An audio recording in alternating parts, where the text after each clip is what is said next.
He could have said chitty chitty bang bang, your breath smell like dang dang, and she would have been okay with it. Ladies and gentlemen, boys and girls, welcome back to Soap Lore, the official gathering place for newbies, novices, and OG diehard fans of the golden age of primetime. I'm your host, Jeb, viewing and reviewing one of the most iconic soap operas in history. Don't at me because you don't want this. This is one of the best shows I've ever watched in my life. We are beginning the tertiary season of Knott's Landing. So whether you're new to this or true to this, sit back and enjoy. Tell the kids to play outside or out of sight. Tell babe no questions, suggestions, or concerns for the next 25 to 35 minutes. Everyone else in earshot, cool, quiet, kicked out are your only options, baby. I'm not playing with you because we are watching the premiere of season 3 of our stories. Ladies and gentlemen, boys and girls, this is Soap Lore.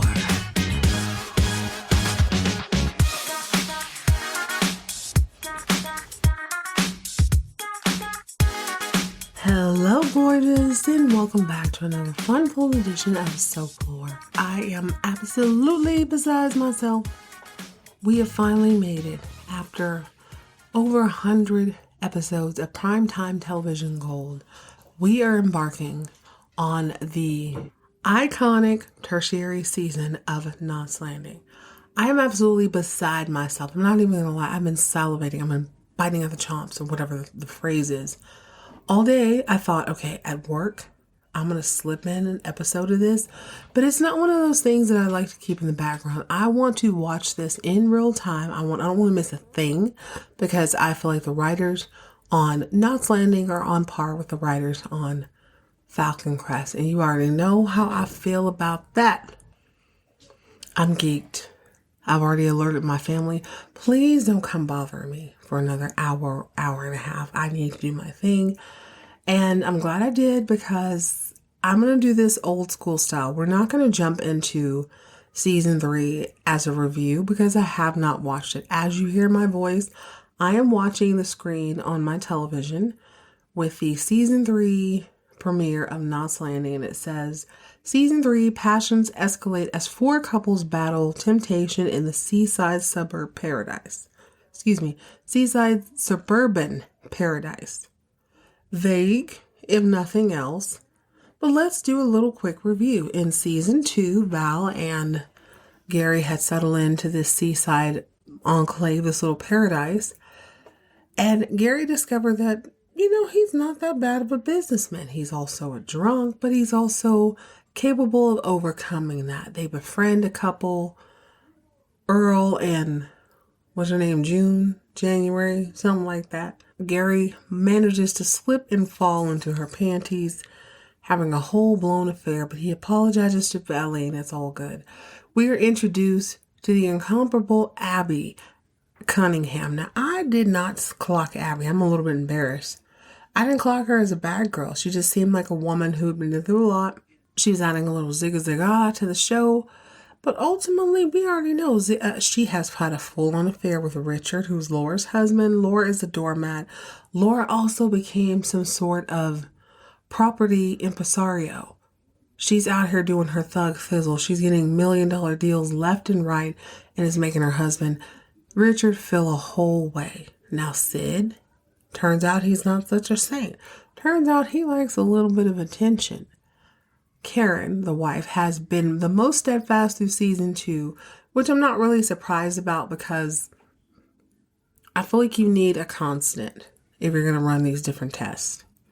Let's see, Ginger and Kenny. Kenny has continued to be a hoe all season 2, but he wants to turn away from his wicked ways once he realizes that his wife Ginger is preggo with his baby.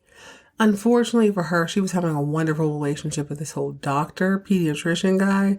Turns out she was pregnant the whole time before they got to do anything fun. It's a whole thing. So when you think about this in the lens of the other soap operas, yes, there is a lot less drama, but the drama is so much more impactful because we get to actually carry that weight with the characters. They don't throw it off in the traditional sense as you would in a soap opera. They're just sort of handling their business, taking it day by day, one foot in front of the other, and we get to watch that. And I think that is sort of the magic of Knott's Landing. So, when last we left, the whole mafioso bit had risen to the surface. Gary had to come clean. All of those parts that had magically appeared and disappeared that were running all over Sid's books were a little less than legal. Now, Gary and Abby tried to think of a quick fix, but ultimately they had to come clean to the FBI. Now, Abby, let me be very clear. Abby didn't come clean to nothing. Let her tell it. She didn't know nothing about nothing. She just Sid's little sister. She just wanted to make sure his office looked one. She didn't know anything about that. It pisses me off that she was able to lie so easily, and it also pisses me off that I didn't clock her as a problem. That's my whole problem. I like to give people the benefit of the doubt, and ultimately, sometimes you got to just clock people when they walk through the gate. But we're going to jump into season 3. Forget all that behind us. We know that Sid is hanging on for dear life because one of the mafioso types, even though everyone else was arrested, somehow he didn't get the memo. It's 1981. Obviously, he didn't get a text or anything or an email. He's been working on the brakes in this car, or been destroying, rather, the brakes on this car for several days. And finally, Sid agrees to take it on a test drive. He gets one of the FBI guys in the car with him. They start roaring and ripping on the California coastline, which we all know is an up and down, ebb and flow, terrifying mix of majesty and mayhem. But yet, Sid decides it's a perfect opportunity for him to test out the brake and his mechanical aptitude as far as the rest of the mechanics at the shop that he trained. Y'all, the brakes are cut. It is a nip tuck. We don't know what has befell our hero here. Now, normally I'd make some big predictions. However, I hesitate when it comes to Knott's Landing because I really do feel like it follows the formula of the Yellow Rose. It is a drama that happens to be soapy. I feel like it's a little bit more intentional. Definitely adding the character of Abby makes it a little bit more soapy. But if not for her, you would just be like, whoa, this is just a really serious drama. So with that being said, I anticipate several challenges for Karen in her household. I do think Sid's going to survive. I think he's going to maybe be a paraplegic or something to that effect, to where she has to, we need to shake up Karen at this point. This is the 3rd season. This is the season where most other soap operas realize that they are popular. They've made it through sweeps weeks. They've made it through all of the difficulty of maintaining some sort of presence in the world. It's 1982, so there's not a ton of competition. I feel like Sid's going to survive. He may be a paraplegic because this would be a difficult topic to talk about on national television. I think that, I don't know. I don't know if Gary and Valene are the Bobby and Pam of Knott's Landing, or if they'll just have a new situation to overcome every single season. I don't really know. I do know that Abby needs to get her kids back. I don't see that panning out very long. I don't see how they could drag that storyline out. I think she'll get her kids back. She may be embarrassed in court, but I think she'll get her kids back. As far as Kenny and Ginger go, I don't know. I feel like they have faded into the background a little bit. So we're going to need some sort of controversy to come through in order to make them relevant. This is my personal opinion. Who else are we leaving out? Laura and Richard. Ooh. Now, normally I would say Richard would be on the out. I would anticipate some sort of heart attack or some sort of medical emergency for him. However, he brings so much tension to the show. I don't see them getting rid of him straight away. It's only season 3. Maybe by season 5 or 6, when they have other characters to come in, maybe they'll get rid of him. But today, I don't think that's going to happen. I think Laura will continue to climb as a California real estate tycoon because that's the natural progression. Will she ever disappear from his reach? I don't know. Jury's still out on that. As soap operas go, I fully expect there to be new characters added. Obviously, it's season 3. Think about season 3, Dynasty, Dallas, and Falcon Crest. You get rid of people. You kill people at the end of season 2. You throw babies off the top of the roof and then tell the audience that it's a doll. I think there's going to be an issue. It's a little bit odd to me that there's only one pregnancy on this show which would be Ginger. I think we're probably going to see some sort of pregnancy drama with Valene. It's just hard to tell. I don't want to make too many predictions because I don't think this show in particular follows the soap opera formula. But it's not going to stop us from enjoying it now, is it? So we are going to do this old school style. I'm going to watch about 20 minutes at a time. 3 different segments, I believe. This show, season 3, episode 1, is called The Vigil. The synopsis is as follows. Going forward, I'm not going to read the synopsis after this just because I feel like on Amazon, sometimes they give away story plots and I don't want that. I want a real, raw, and unfiltered reaction to my, to this show. So this episode, season 3, episode 1 is called The Vigil. The synopsis is as follows. Sid lies paralyzed in a coma. Gary feels responsible. Richard promises to help Abby hire a private detective to help her find her kidnapped children. 50 minutes, 1981. I don't know about the Richard Abby thing. Let's just shut up and figure it out together. Pour yourself off something bubbly and bright. I am already way ahead of you. And let's dive into the season opener, The Vigil. Okay, first things first. I'm only 12 minutes and 87 seconds in. I can't wait to 20 minutes. It is already hella intense. Good news, bad news. You do not need my recap that I just gave in the previous segment. You don't need that. They have a full-on announcer come on and remind you of what happened the last time you watched this television program. Now, he reiterates that Gary had found himself caught up with the mafioso types. They decided that he needed to pay an additional fee, blah, blah, blah. The feds get involved. Sid and Gary agree to cooperate. Unfortunately for Sid, one of the mafioso types had infiltrated his business. A guy under the guise of the name Tom has been working on breaks. And when I say working on breaks, he's been breaking, which I'm sure is pretty easy to do as far as I understand. I think it's like a fluid pipe or something. I don't know. This is really intense. But you know what else is intense? Abby's children are still missing. So at the top of this episode, what we see is Valene kind of working with Abby. Abby is fighting fitful sleep. She's having these nightmares. It's very obvious. Valene is by her side because Valene loves those kids like she loves Lucy. Those are her children as far as she's concerned. Abby is frantic. She has this whole sunbeam thing, kind of like in an atrium where you have those windows that never actually have blinds on them. Only Abby must be paid because Valene closes the blinds, or basically tending to Abby in her state of duress. Meanwhile, everyone's waiting on Sid to come back to the house so that he can help comfort Abby. Only they're none the wiser about his whole fiasco over on the beach. Now, what happened was he realized the brakes were gone pretty early on. He tries to come up with a plan on the fly while one of the FBI agents is in a car, and they're swerving, they're ducking and dodging pedestrians, surfers, beach bums alike. They're trying to get to a safe place so they can crash the car because there are no brakes. He didn't have any options. Unfortunately, he veers a little too hard to the left, which takes him over the side of the cliff. Unfortunately for Sid, this is a cliff. This is a big ass cliff. Like, he falls over the edge. The car is a mangled junk of metal and human sinew. When you look at it, I was absolutely like, oh God, this is hard to watch. If you've ever been in an accident, it's just not fun.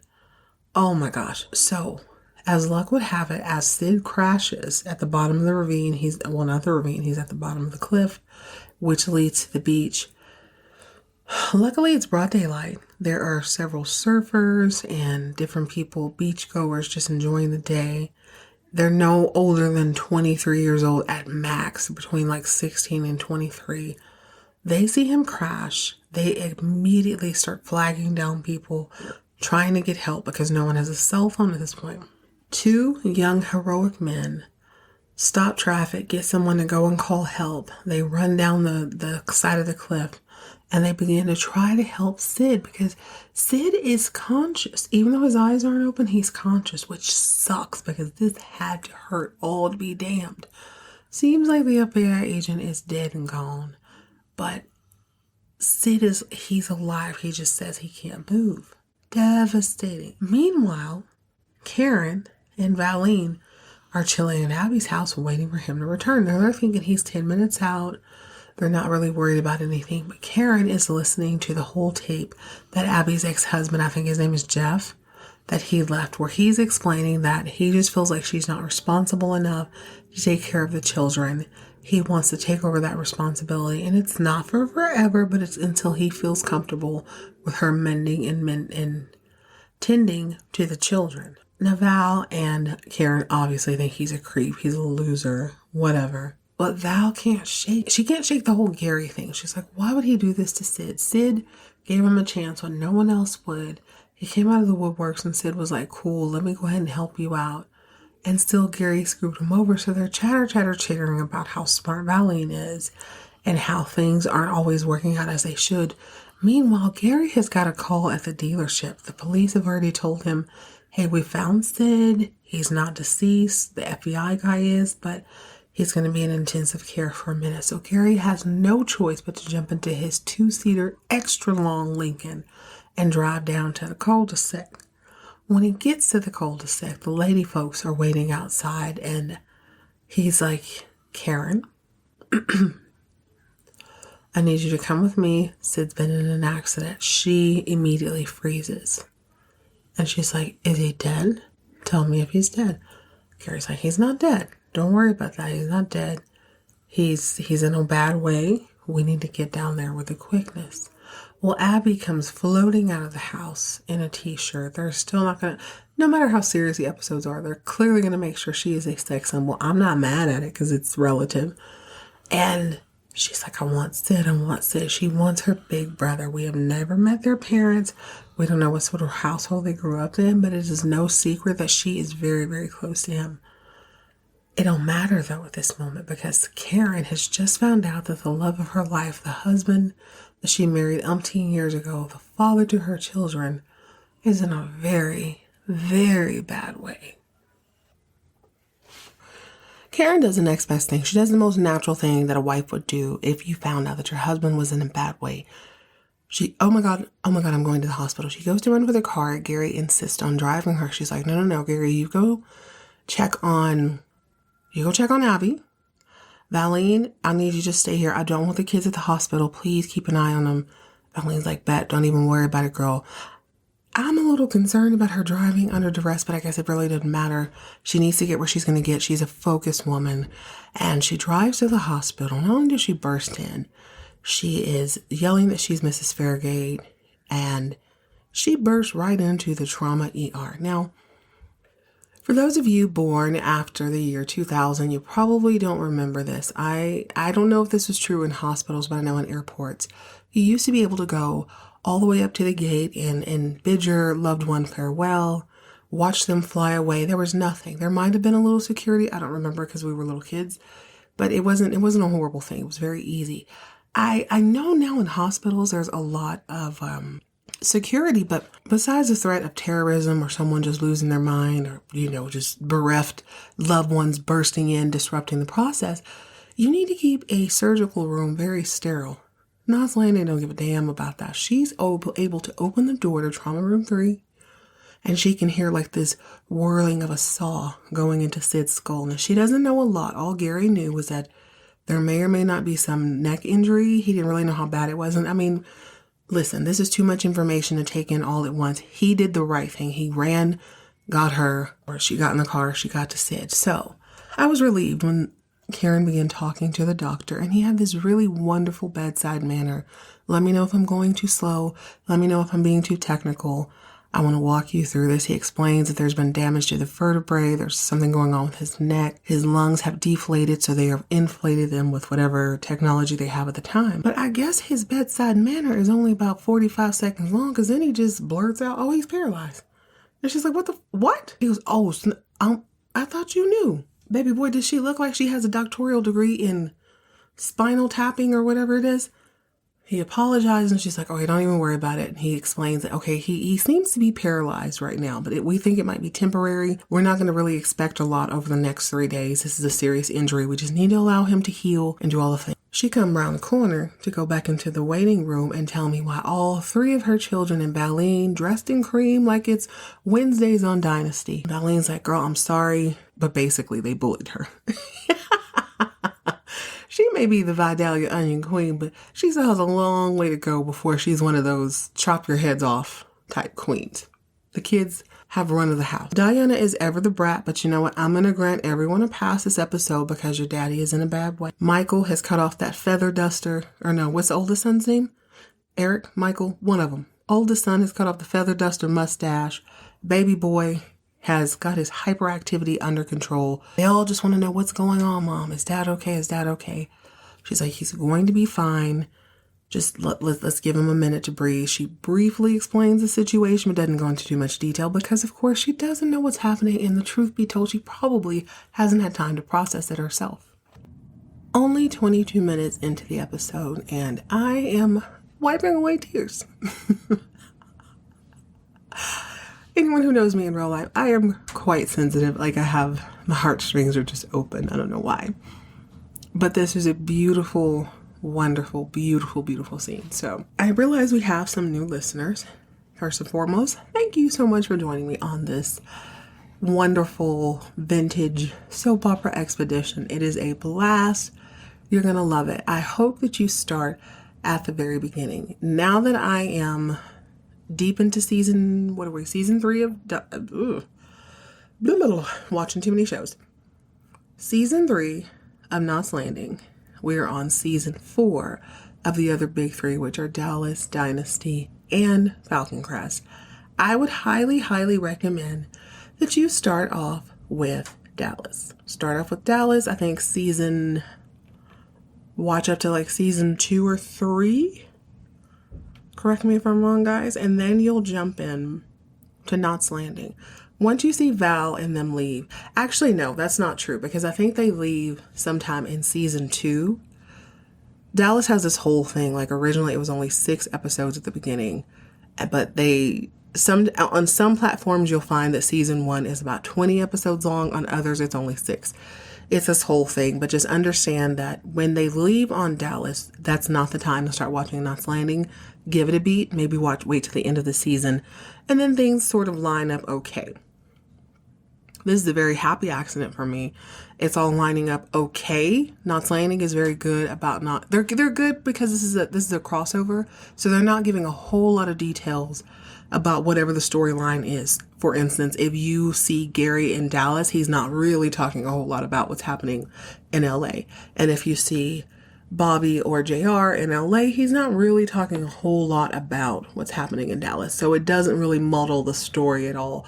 But it's a happy accident to know both families in real time. With that being said, out of all the season 3 premieres, I'm having the hardest time with this one. So Karen sends the kids home. Valene promises to take them to dinner.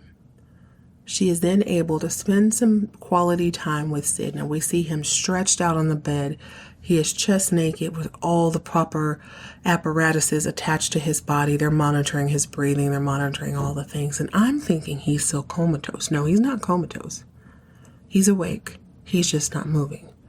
Now, 2 things. I'm trying to deal with this with a little bit of humor. I'm like, dang, Sid is a tall drink of water. How have I never really noticed this before? Also, sick, laid up, crushed by a car or not, the audience needs to remember that this is a sexy man, okay?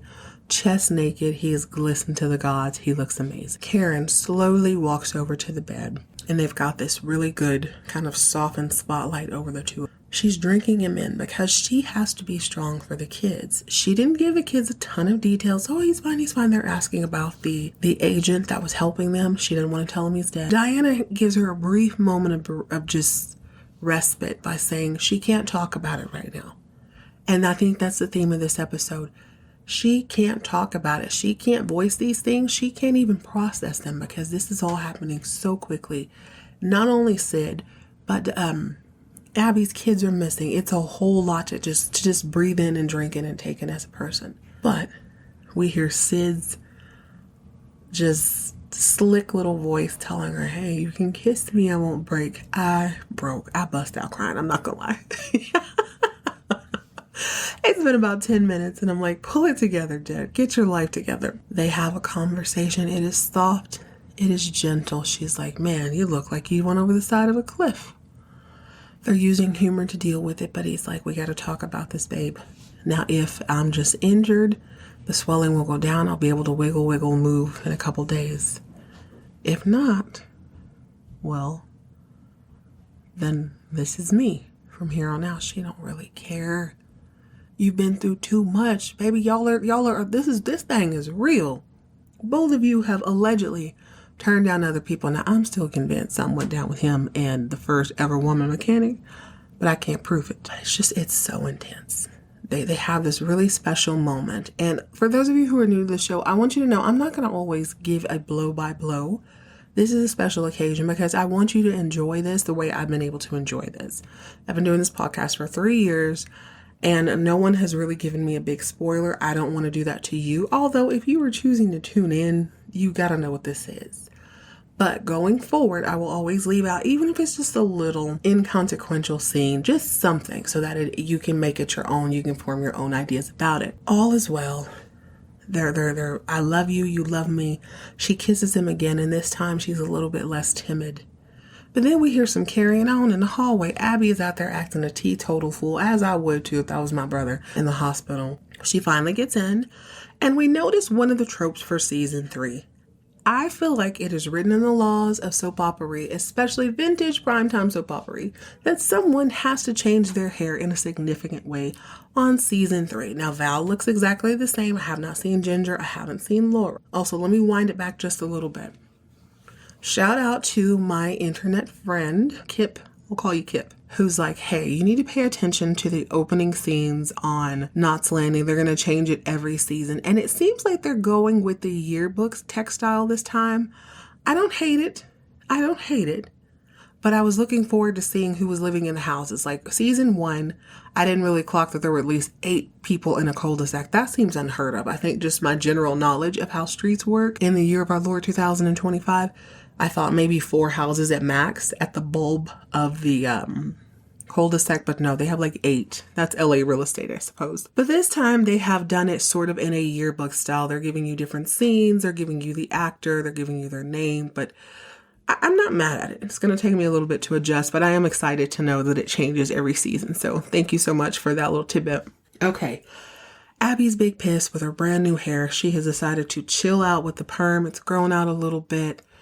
Plus, they have 2 blondes on the show, so you got to make them look a little bit different. It looks like they are flat ironing. Valene, the Vidalia Onion Queen, she's still rocking the 1970 bust down without the flare. And Abby has toned down the 80s hair, which I find to be a little bit odd. But she shows up, and for whatever reason, probably because her brother's been in an accident, it's not that she doesn't care about her kids, but there's very little she can do about that right now. He's asking her, hey, any word on the kids? She's like, no, not really. I'm just listening to the tape over and over, but I'm glad you're here, big bro. I'm going to fight my instincts and give this another 20 minutes before I jump on, okay? God, I hope you're watching this in real time. This is so good.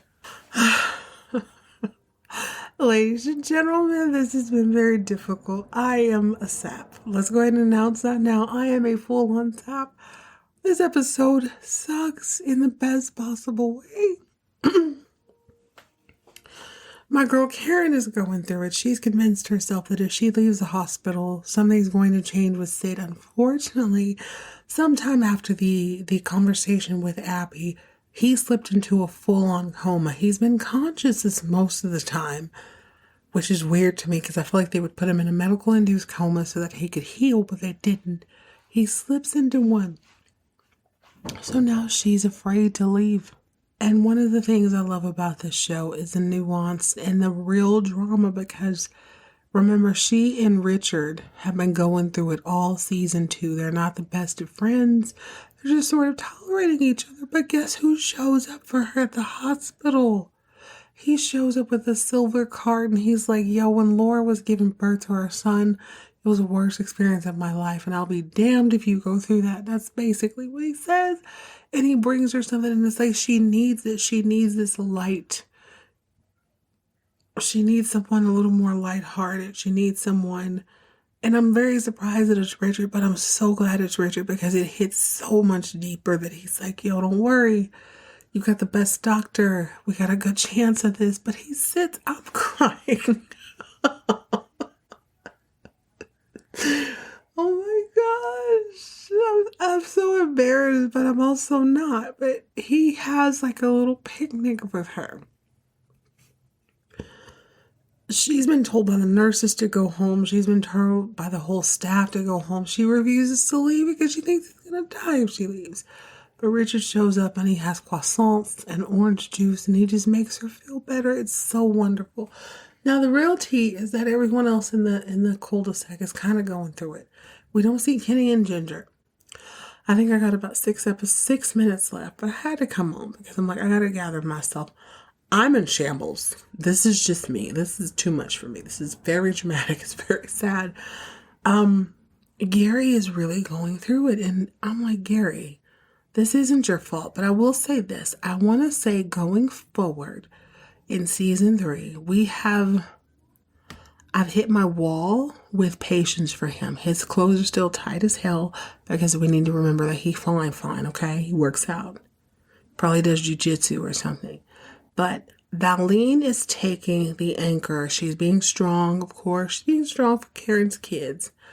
Diana shows up at some point because she just can't stay away. And she's a full pass for me this episode. She wants to see her dad, and it's just heartbreaking. I can't stop crying. Oh my gosh, she shows up to sing You Are My Sunshine. She just wants a little moment with him. Baby boy Michael he wakes up at like 2 a.m. He goes into his parents' bedroom. He realizes the bed is still made. Nothing has changed since the accident. And it's just, God, this is a heavy episode. But my Vidalia Onion Queen is stepping up and stepping out where she needs to. She is taking care of the kids. She's picking up the clothes. Gary wants to step in. He feels like he needs to do something. And I'm like, you know what, Gary? You got to be able to, this is the privilege of being over 35, I feel like. You get to understand that you have life experiences, even if it's through television. I think television is a great medium. It's a great mirror pointing back at you.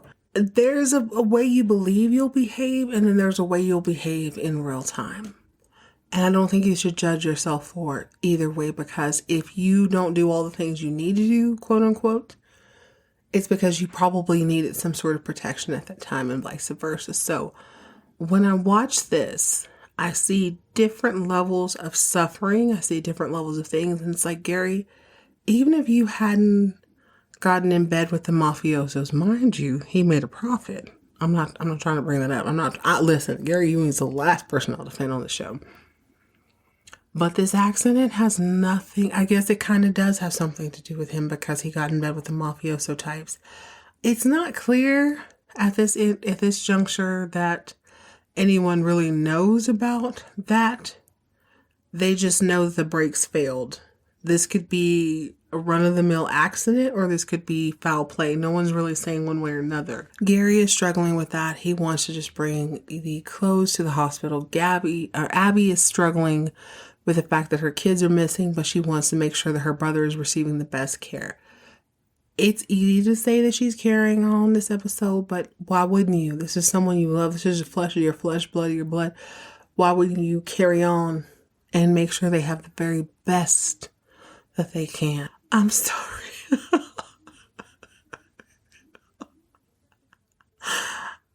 She didn't sing This Is My Sunshine. Diana sings It's the Itsy Bitsy Spider, but I'm just like, this is really hard. Like he's laid up, his family's very, very worried. I don't know why he slipped into a coma, but God, I wasn't expecting this for the season opener. I don't know what my mind thought. It's a lot.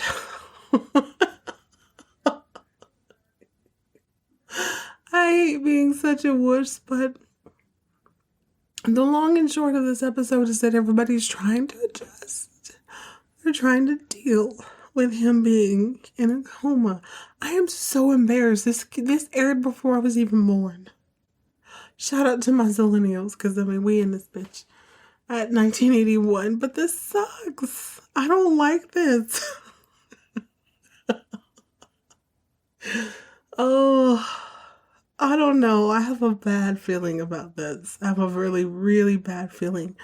I don't know if he's going to be paraplegic on this show. I don't know what's going to happen, but I mean, he's in the season opener, which leads me to believe he'll be on season 3. So we can at least deal with that. But the kids are worried. Everybody's worried. We still haven't heard from Laura or Ginger or Kenny. But let me finish this and then we'll come back with a final commentary. These are such sensitive topics, and I don't know what the right thing to do in this situation is, but Gary is under duress. He's feeling away, and he notices that the oldest boy, the one who had the feather duster mustache, has dipped out. He's at the arcade. So Gary meets him there, and he's like, yo, I'm going to tell you everything. Just don't say anything to your sister or your little brother. The kid agrees because he's mature. Maybe it's my middle childness, but I'm like, I really freaking like him a lot. And Gary explains that, yo, your dad's in a coma right now. Your mom's not telling you stuff because she don't think you can't handle it. It's just like, why would you bereave someone who's not bereft? Why would you stress out someone who's not stressed? I understand that they understand their dad had an accident and it sucks to not know what's going on. But ultimately, I can understand why someone would be like, I'm not going to make you as stressed as I am. Let me bear this burden. It's one of those questions you just can't there's no real answer to it. I don't know what the real answer is.